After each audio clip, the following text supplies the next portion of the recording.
प्यारे बच्चों, आज हम आपकी दरसी किताब जान पहचान के सबक 11 का मुताला करने जा रहे हैं, जिसका उन्वान है चांद बीबी। आइए आगाज़ करते हैं। क्या आपने चांद बीबी का नाम सुना है?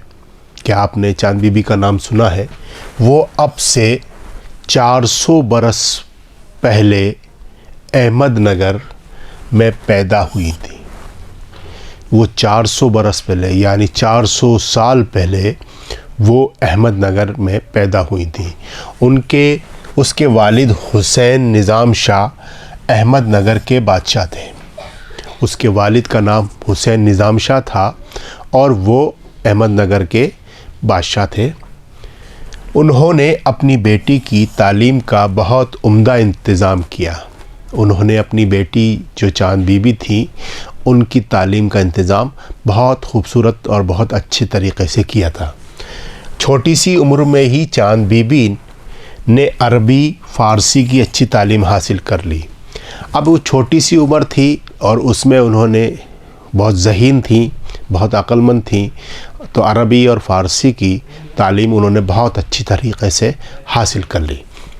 उसने मराठी ज़बान भी सीख ली, तीर अंदाज़ी और घुड़सवारी में भी महारत हासिल कर ली।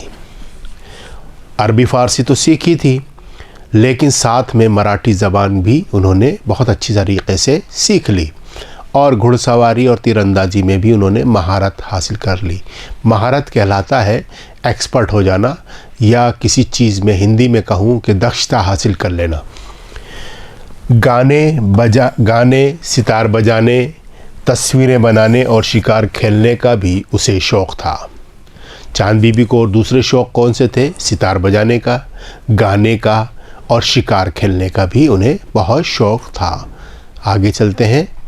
देखिए, वो बड़ी हुई तो उसकी ज़हानत, खूबसूरती और लियाकत का चर्चा हुआ। वो जब बड़ी हो गई तो उनकी ज़हानत यानी जो ज़हीन थी वो, और जिनमें अक्लमंदी, दानिशमंदी जिसे कहा जाता है, वो बहुत ज़्यादा, यूँ कहूँ कि कूट कूट करके भरी हुई थी, बहुत समझदार थी। तो उनकी ज़हानत और ख़ूबसूरत भी बला की थी, बेहद खूबसूरत थी। तो उनकी इस बात का चर्चा दूर दूर तक होने लगा। इसके लिए बहुत से रिश्ते आए, इसलिए उनके बहुत से रिश्ते आने लगे। जब लड़की जवान हो जाती है किसी घर में तो उसके रिश्ते ज़रूर आने लगते हैं।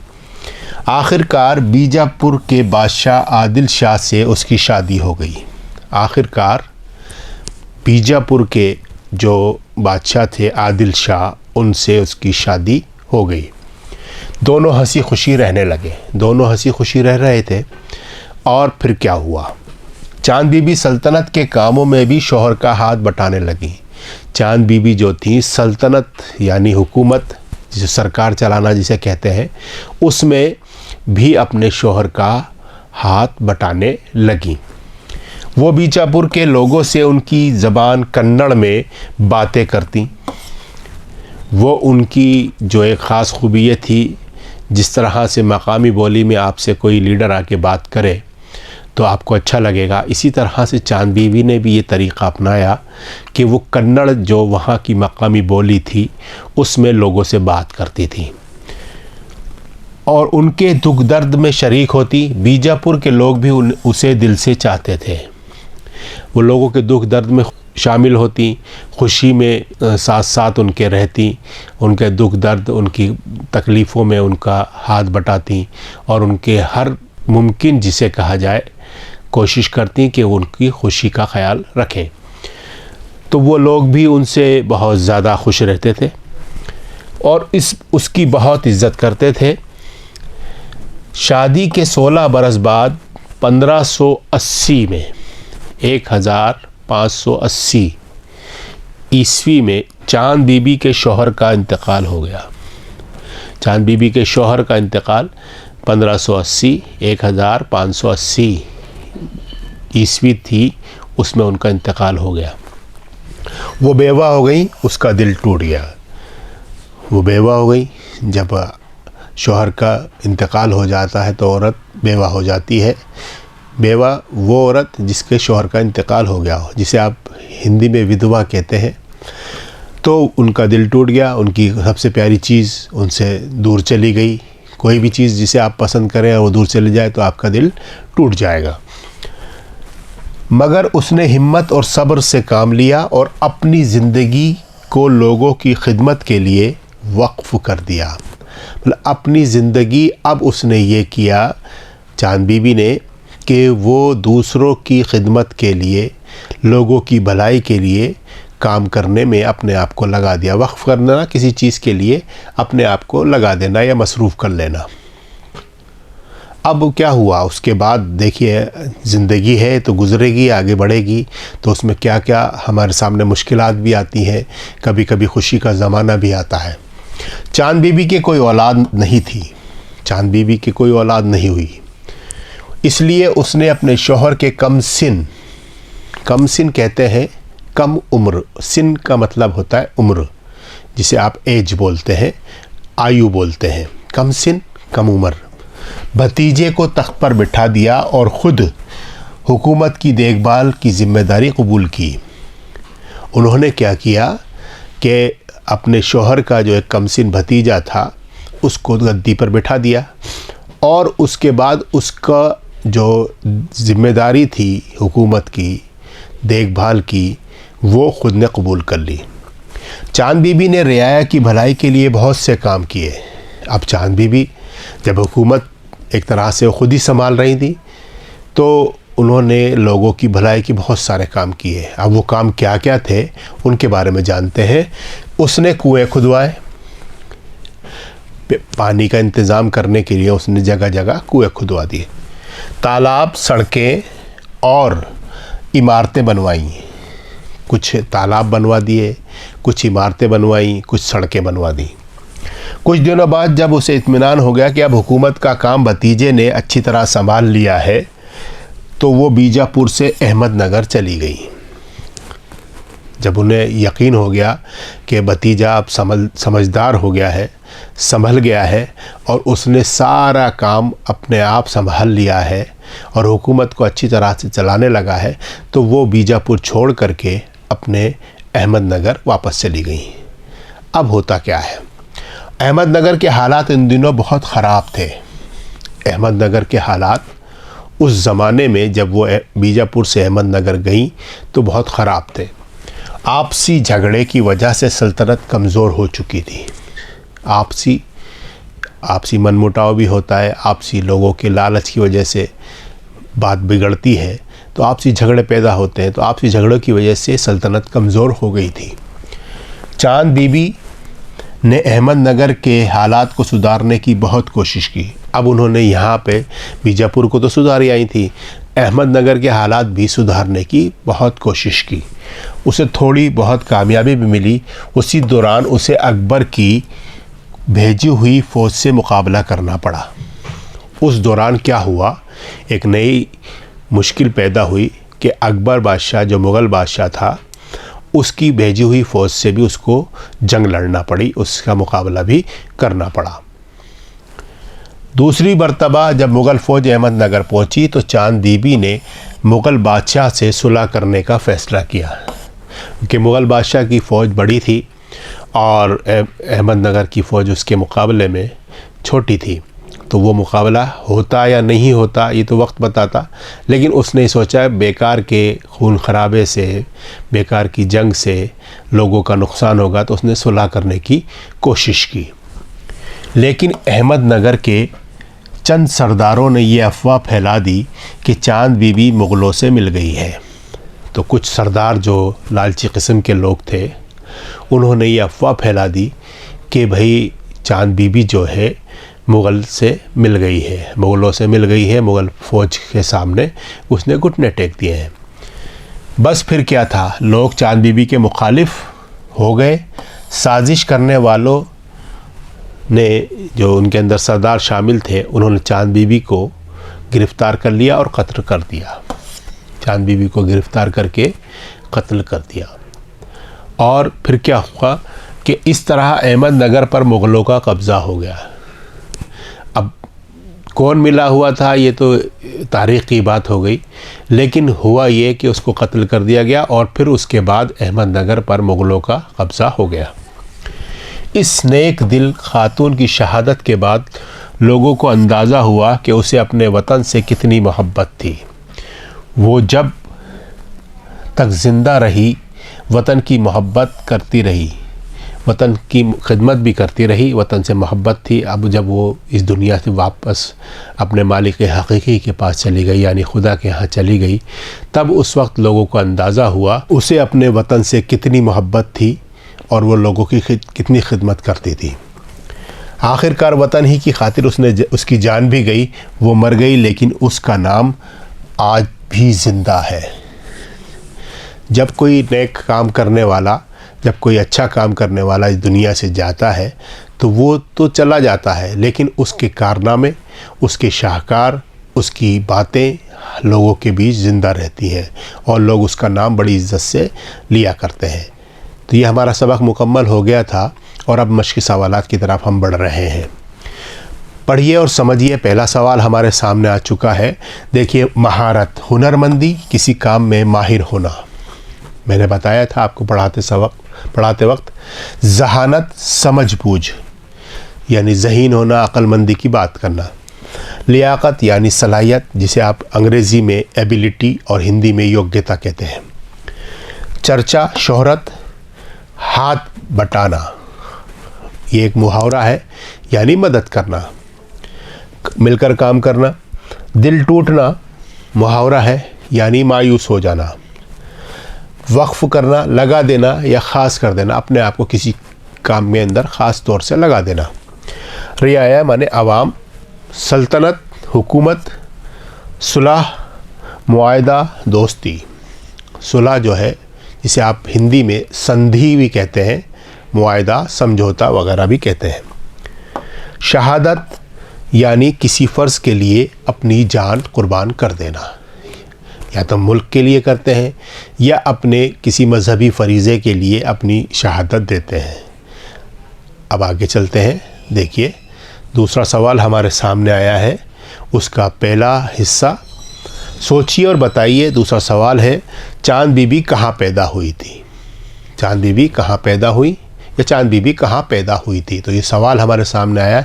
आपको पता है कहाँ पैदा हुई थी, आपने सबक पढ़ा है। ज़रा दिमाग पर ज़ोर डालिए, अपनी कोशिश कीजिए कि हाँ, आपको याद आ गया होगा। मैंने जवाब तहरीर किया है, जवाब मिलाते हैं। वो अहमदनगर में हुसैन निज़ाम शाह के घर पर पैदा हुई थी। देखिए, जवाब देखते हैं। चांद बीबी अहमदनगर के बादशाह हुसैन निज़ाम शाह के घर में पैदा हुई, तो वहाँ पैदा हुई थी। और इस तरह से ये जवाब आप अपनी कॉपी में भी तहरीर कीजिए। दूसरा सवाल हमारे सामने है, चांद बीबी कौन कौन सी ज़बानें जानती थीं? चांद बीबी ने कौन कौन सी ज़बान, जब उनके वालिद ने उनकी तालीम का इंतज़ाम किया तो कौन कौन सी ज़बानें उनको आती थीं? जवाब देखते हैं। एक अरबी थी, फ़ारसी थी, और मकामी बोली जो थी उनकी कन्नड़ और मराठी ज़बान भी वो जानती थी। जवाब देखते हैं। चांद बीबी अरबी, फ़ारसी, मराठी और कन्नड़ ज़बानें जानती थी। ठीक है, ये जवाब आपका बिल्कुल सही हो गया। अब आगे चलते हैं। देखिए, तीसरा सवाल हमारे सामने है, छोटी सी उम्र में चांद बीबी ने क्या क्या सीखा? छोटी सी उम्र जो थी, जब उस वक्त वो बच्ची थी, तो उन्होंने कौन कौन सी ज़बानें सीखी थी और दूसरे काम क्या सीखे थे? ये सवाल इस बात की तरफ इशारा कर रहा है। जवाब देखते हैं। उन्होंने क्या क्या सीखा? छोटी सी उम्र में चांद बीबी ने अरबी, फ़ारसी की अच्छी तालीम हासिल कर ली और मराठी ज़बान सीख ली। तीरंदाजी और घुड़सवारी में भी अच्छी महारत हासिल कर ली थी। तो उन्होंने मराठी ज़बान सीखी थी, अरबी, फ़ारसी उन्हें आती थी, कन्नड़ सीखी थी, घुड़सवारी, तीरंदाजी सीखी थी, और उन्हें शौक़ क्या था? सितार बजाने का, गाना गाने का और शिकार खेलने का। आइए चलते हैं आगे। देखिए, बीजापुर के लोग चांद बीबी की इज़्ज़त क्यों करते थे? ये सवाल भी हमारे सामने है। ये जो है चौथा सवाल है हमारे सामने। बीजापुर के लोग चांद बीबी की इज़्ज़त क्यों करते थे? क्योंकि चांद बीबी जो थी, उनकी जो कन्नड़ ज़बान थी, मकामी बोली, उसमें उनसे बात करती थी और उसके बाद वो उनके दुख दर्द में शामिल होती थी और उनकी भलाई के काम करती थी। जवाब देखते हैं जो तहरीर किया गया है। चांद बीबी लोगों से उनकी ज़बान कन्नड़ में बातें करती थी, उनके दुख दर्द में शरीक होती थी, इसलिए लोग उन्हें दिल से चाहते थे और उनकी बड़ी इज़्ज़त करते थे। तो आपने देखा जो जवाब हम बोल रहे थे, हम समझ रहे थे, वही जवाब इसका सामने आया। आगे चलते हैं। देखिए, चांद बीबी ने रियाया की भलाई के लिए क्या क्या काम किए, ये 5वां सवाल हमारे सामने आया है। जवाब लिखा हुआ है, देखते हैं। चांद बीबी ने कुएं खुदवाए थे, इमारतें बनवाई थी, सड़कें बनवाई थी, तालाब बनवाए थे। आइए देखते हैं। चांद बीबी ने रियाया की भलाई के लिए कुएं खुदवाए, तालाब, सड़कें और इमारतें बनवाई। तो ये जवाब भी हमारा सही है। आगे चलते हैं। छठा सवाल, चांद बीबी को किसने और क्यों कत्ल किया। चांद बीबी को अहमदनगर के कुछ सरदारों ने जो है ये इल्ज़ाम लगा करके वो मुग़लों से मिल गई है, पकड़ के गिरफ़्तार किया और कत्ल कर दिया था। जवाब देखते हैं। अहमदनगर के चंद सरदारों ने यह अफवाह फैला दी कि चांद बीबी मुग़लों से मिल गई है। ये सुनकर सब उनके मुखालिफ हो गए। साजिश करने वाले सरदारों ने मौका पाकर चांद बीबी को गिरफ़्तार करके कत्ल कर दिया। तो इस तरह से ये जवाब भी हमारा सही है। आगे चलते हैं। अब हमारे सामने कुछ खाली जगह वाला सवाल आया है। देखिए, नीचे दी हुई खाली जगहों को भरिए। तो पहला है, उसके अंदर उन्होंने अपनी बेटी का बहुत उम्दा इंतज़ाम किया। तो क्या किया था उन्होंने? छोटी सी उम्र में क्या हासिल की थी? तालीम। तो तालीम लिखते हैं, उन्होंने अपनी बेटी की तालीम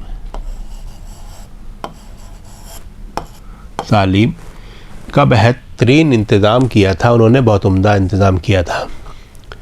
दूसरा है, चांद बीबी डैश डैश डैश खाली जगह और के कामों में भी फिर खाली जगह का हाथ बटाने लगी। तो अब क्या होगा इसके अंदर? ज़रा गौर कीजिए, दिमाग पे ज़ोर डालिए। हाँ, बिल्कुल सही। अगर आप जो मैं सोच रहा हूँ वहाँ पहुँच गए। चांद बीबी सल्तनत के कामों में शौहर का हाथ बटाने लगी। ये एक लाइन आपकी सबक में है, उसी को उसमें से कुछ खाली जगह बनाई गई थी। तो यहाँ पे तो सल्तनत आएगा, सीन लाम तोए नून और ते, सल्तनत, और शौहर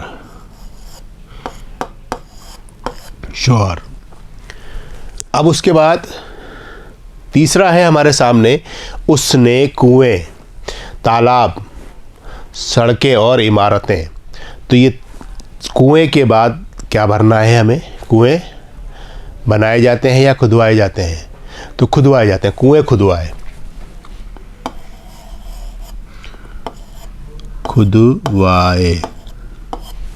और इमारतें बनवाई।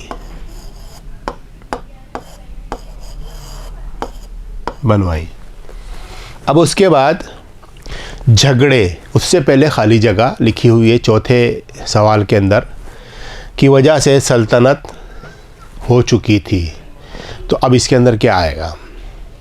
भाई आपस में झगड़ेंगे तो कमज़ोरी पैदा होती है ना। हम आपस में, अपने घर में भी अगर हम लोग या अपने ख़ानदान में भी आपस में कुछ मन मुटाव, कुछ रंजिश हो जाएगी और तो हम क्या होगा? तो आपसी झगड़े, तो आपस में झगड़े होंगे तो आपसी झगड़े की वजह से सल्तनत कमज़ोर हो चुकी थी। अब उसके बाद पांचवा है वो, लेकिन उसका नाम आज भी है। तो ये मुझे जहाँ तक समझ आ रहा है, जहाँ तक याद आ रहा है, इस सबक की आखिरी लाइन है। वो मर गई लिखते हैं हम यहाँ पर।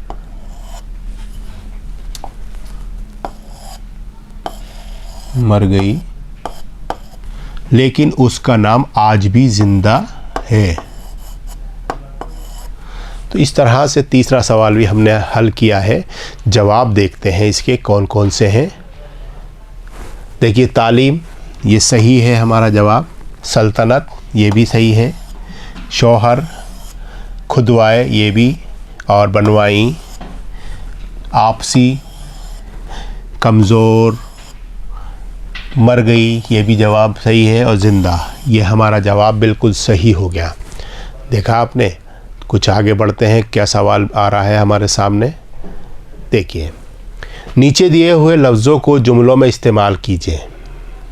अब हमें क्या करना है, ये जो लफ्ज़ दिए हुए हैं, जो बादशाह लिखा हुआ है, तीरंदाजी लिखा हुआ है, रियाया, लियाकत, सल्तनत, ये लफ्ज़ लिखे हुए हैं, तो इनको हमें क्या करना है, इनको देखना है और इनको जुमलों में इस्तेमाल करना है। मैंने कुछ जुमले बनाए हैं, आपकी सबक, आपका जो ये लेसन है, इसी में पढ़ कर के इसके जुमले बनाने की कोशिश की है। देखिए, मैंने तहरीर की है, इस्तेमाल करते हैं जुमलों में। देखिए, बादशाह लिखा हुआ है, तो मैंने इसका जुमला बनाया, चांद बीबी अहमदनगर के बादशाह की बेटी थी। तो बादशाह यहाँ पर ये इस्तेमाल हो गया। फिर ये लिखा है तीरंदाजी, दूसरा लफ्ज़ था, चांद बीबी को तीरंदाजी का बेहद शौक़ था। ये भी जुमला बन गया हमारा, बिल्कुल सही। तीसरा है रियाया। रियाया कहते हैं आवाम को, यानी पब्लिक, जनता जिसे कहते हैं। चांद बीबी ने रियाया की भलाई के बहुत से काम किए। फिर है लियाकत। लियाकत मैंने अभी आपको मीनिंग के वक्त बताया था, मीनिंग पढ़ा रहा था, लफ्ज़-ओ-मानी में क्या लिखा है, लियाकत। लियाकत लिखा हुआ था, उसका मीनिंग उन्होंने सलाहियत बताया था, लेकिन मैंने एबिलिटी और योग्यता बताया था। तो लियाकत, चांद बीबी के लिए लियाकत की सब कद्र करते थे, सब कद्र करते थे, मतलब इज़्ज़त करते थे, वैल्यू समझते थे। सल्तनत, चांद बीबी की सल्तनत आपसी झगड़ों के सबब कमज़ोर हो गई। ये देखिए, तो हमने इसको भी जुमलों में इस्तेमाल कर लिया, सल्तनत को भी। आइए अब हम और सवाल देखते हैं कि कौन से सवाल आ रहे हैं हमारे सामने। ब्रैकेट में, पांचवा सवाल है, ब्रैकेट में दिए गए सही लफ्ज़ की मदद से जुमला मुकम्मल कीजिए। ये 3 लफ्ज़ दिए हुए हैं और उससे हमें ये जुमला जो है उसे मुकम्मल करना है। क्या आपने, तो सीधा सीधा ही बोल दिया मैंने, क्या आप चांद बीबी का नाम सुना है? क्या आपसे, क्या आपको, तो क्या आपने था, तो यहाँ पे ये वाला जो है ने लिखा हुआ है, इसको हम यहाँ लिख देंगे। अब उसके वालिद अहमदनगर बादशाह थे। का बादशाह थे? नहीं। की बादशाह थे? नहीं। तो यहाँ पे इस के को हम यहाँ लिख देंगे, के बादशाह थे। बहुत आसान सवाल है, हमें पढ़ कर के देखना है और उसके बाद हमें अंदाज़ा हो जाएगा कि हम सही हैं या गलत। उसके बाद है, चांद बीबी ने अरबी फ़ारसी की तालीम हासिल कर ली। अच्छी, अच्छे, अच्छा, तो अरबी फ़ारसी की तालीम क्या है, मुअन्नस है, और तो अच्छी लिखा जाएगा, अच्छा नहीं लिखा जाएगा। अच्छा लिखेंगे तो मुज़क्कर हो जाएगा। अच्छी तालीम,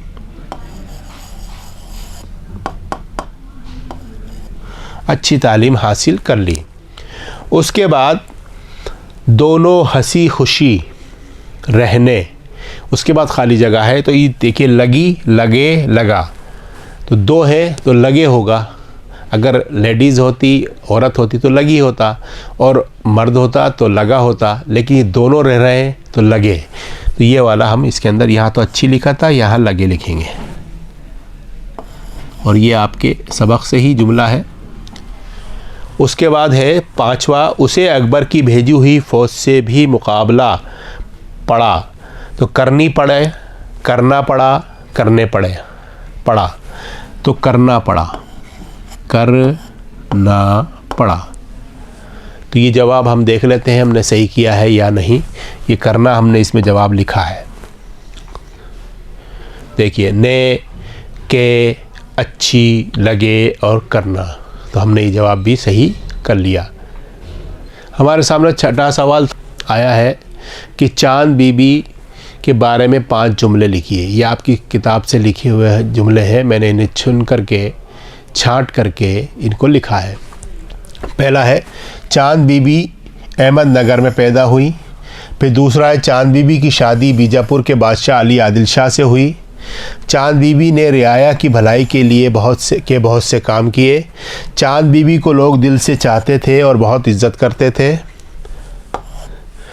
और चाँद बीबी अपनी खिदमत की बदौलत मरने के बाद भी ज़िंदा है। तो ये 5 जुमले हमने चाँद बीबी के हवाले से लिखे थे। ये आप भी अपनी तौर पर भी बना सकते हैं, लेकिन मैंने ये जुमले लिखे थे। आगे चलते हैं। अब हमारे सामने 7वां सवाल आया है, जिसमें कुछ लफ्ज़ होते हैं, उनकी खुशखत लिखना होता है। आप अपनी कॉपी निकाल लीजिए और उस पे लिखने की मशक शुरू कर दीजिए। कॉपी निकाल लिया आपने और पेन भी संभाल लीजिए।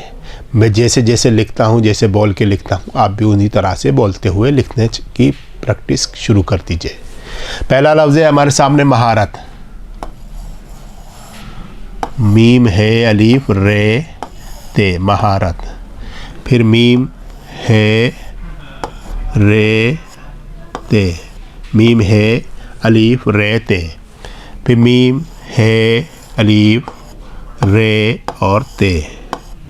फिर मीम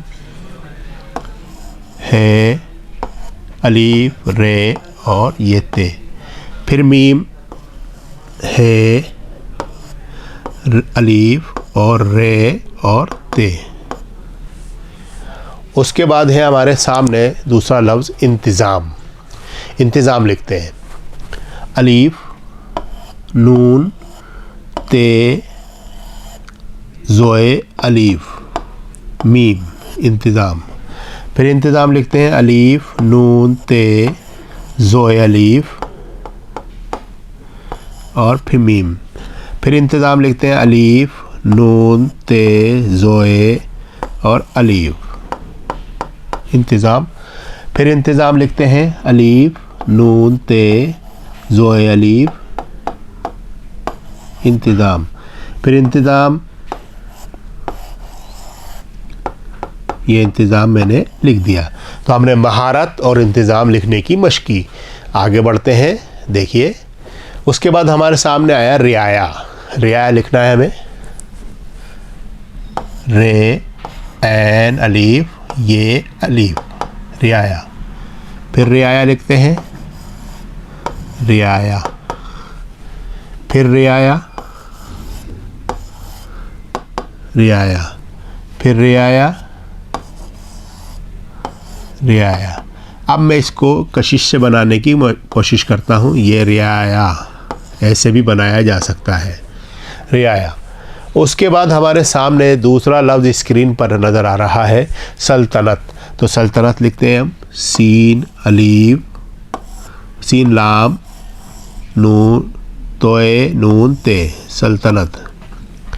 सीन लाम तोए नून और ते, सल्तनत। सीन लाम तोए नून और ये ते, सल्तनत। सीन लाम तोए नून और ये ते। फिर सल्तनत लिखते हैं। सीन लाम तोए नून और ये ते, सल्तनत। तो हमने रियाया लिख करके सल्तनत लिख लिया। उसके बाद हमारे सामने आखिरी लफ्ज़ स्क्रीन पर नज़र आ रहा है, मुखालिफ। मुखालिफ यानी विरोध। मीम खे अलीफ लाम फे, मुखालिफ। फिर मीम खे अलीफ लाम फे, मीम खे अलीफ लाम और फे, मीम मीम खे अलीफ लाम फे, मीम खे अलीफ लाम और ये फे। तो हमने देखा कि रियाया लिखा हमने, सल्तनत लिखा और मुखालिफ लिखा। तो इस तरह से आपका ये सबक जो चाँद बीबी के हवाले से था मुकम्मल हुआ चाहता है। और अब मैं आपसे इजाज़त चाहता हूँ इस हिदायत के साथ कि आप अपने पढ़ने की और लिखने की मशक जारी रखेंगे। आदाब।